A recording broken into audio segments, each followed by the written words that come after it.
বন্ধুরা, আজ আমার রেসিপি শাহি পনির।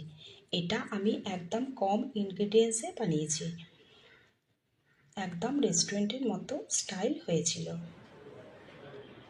এই রেসিপিটা সম্পূর্ণ আমার মায়ের রেসিপি।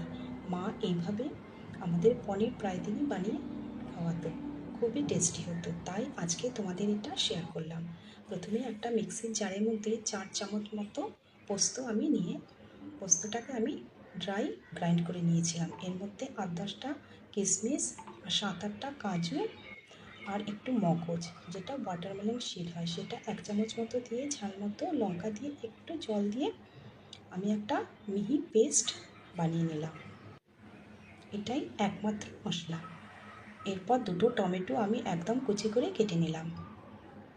এইদিকে 500 গ্রাম পনির আমি নিয়ে নিয়েছিলাম। পনিরগুলোকে ছোটো ছোটো টুকরো করে কেটে নিয়েছিলাম। আমি স্কোয়ার শেপে কেটেছিলাম, তোমরা ইচ্ছে করলে অন্য শেপেও কাটতে পারো। এরপর আমি কড়াইয়ের মধ্যে সাদা তেল দিয়ে তেলটা একটু গরম করে নিয়েছিলাম।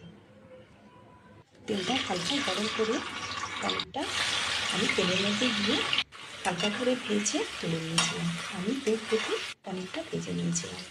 আর এই রান্নাটা সম্পূর্ণ সাদা তেলে হবে, কালারটা তাতে সুন্দর আসবে।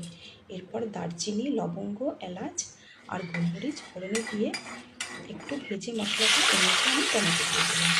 সঙ্গে লবণ দিয়ে বেশ খানিকক্ষণ নাড়িয়ে টমেটো পেস্টের মতো করে নিলাম। টমেটোটা ভাজা হলে এর মধ্যে আমি পোস্ত আর কাজুর পেস্টটা সঙ্গে কিছুটা মিক্সি দেওয়া জল দিয়ে খুব ভালো করে মশলাটা মিডিয়াম আঁচে কষিয়ে নিলাম। মশলাটা থেকে যখন তেল ছেড়ে এসছে তখন আমি জল দিয়ে দিয়েছিলাম।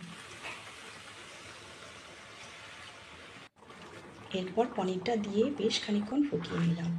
ঝোলটা যখন গাঢ় হয়ে এসেছিল তখন নামানোর আগে কাসুরি মেথি দিয়ে খুব ভালো করে কাসুরি মেথিটা মিশিয়ে নামিয়ে নিলাম।